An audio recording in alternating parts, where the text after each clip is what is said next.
Before solving logarithmic equations, let's recall a few things that we'll find helpful.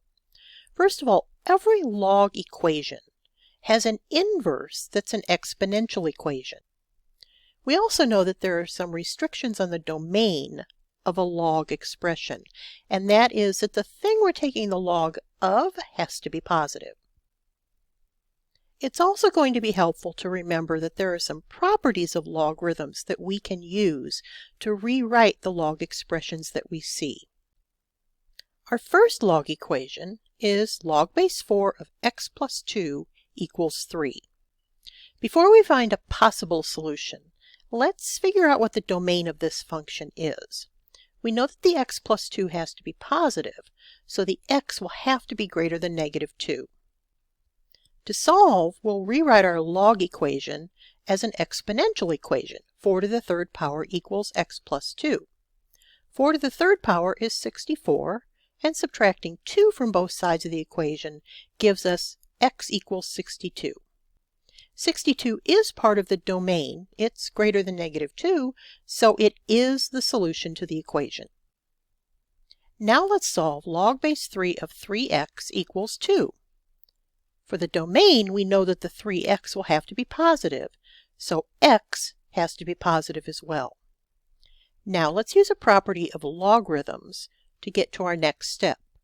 We notice that we're taking the log of a product, which we can rewrite as the sum of two logs. That's handy because the log base 3 of 3 is 1. And now if we subtract the 1 from both sides of the equation, and then rewrite as an exponential equation, we can come up with our possible solution of x equals 3. A quick check of our domain says that x has to be greater than 0, and since 3 is greater than 0, it is part of the domain, so it is the solution. That wasn't the only way to solve this equation, though. So let's go back to the equation, log base 3 of 3x equals 2, and see if we can solve it a different way. If we rewrite it as an exponential equation, we'll have 3x equals 3 to the second power. That means 3x is 9, or x is 3. We get the same solution. The point to be made here is that there sometimes is more than one way to solve a log equation. Just remember that we have a whole collection of properties to use when we're solving our log equations.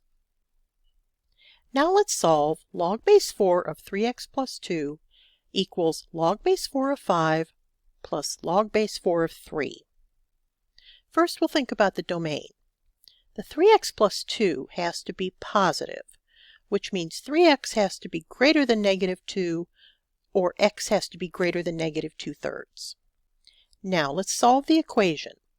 On the right side of the equal sign, we notice that we have a sum of two logs, which we can rewrite as a log of a product. That leads us to log base 4 of 3x plus 2 equals log base 4 of 15. And since we have the log base 4 of something equals the log base 4 of something else, the something and the something else have to be equal to each other. So 3x plus 2 has to equal 15, which means 3x has to equal 13, or x has to be 13/3. Now let's check our domain, which said all of our x's have to be greater than negative 2/3.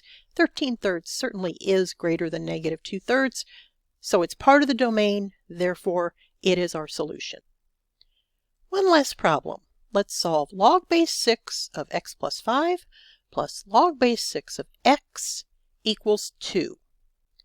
For the domain, we'll have to make sure that both x plus 5 and x are positive. That means x has to be greater than negative 5, and it also has to be greater than 0. And the only time both of those inequalities are true is if x is greater than 0. So that's what we'll be checking to see if our solution is part of the domain. On the left side, we notice we have a sum of two logs, so we can write that as a log of a product. The product of x plus 5 and x is x squared plus 5x. So now that we have a log equals a number, we can rewrite this as an exponential equation. X squared plus 5x equals 6 squared. 6 squared is 36, And now that we have a quadratic equation, let's pull everything to one side of the equal sign by subtracting that 36 from both sides so that we've got our quadratic in standard form. It factors, and since one of those factors has to be a 0 in order for that to be true, that means either x is -9 or x is 4. Now we've got two possible solutions, but are they both part of our domain? Well, the -9 isn't, because it's not greater than 0, so we have to throw it out. 4, on the other hand, is greater than 0, so it is a solution. In fact, it's the only solution to this equation. So our solution is x equals 4.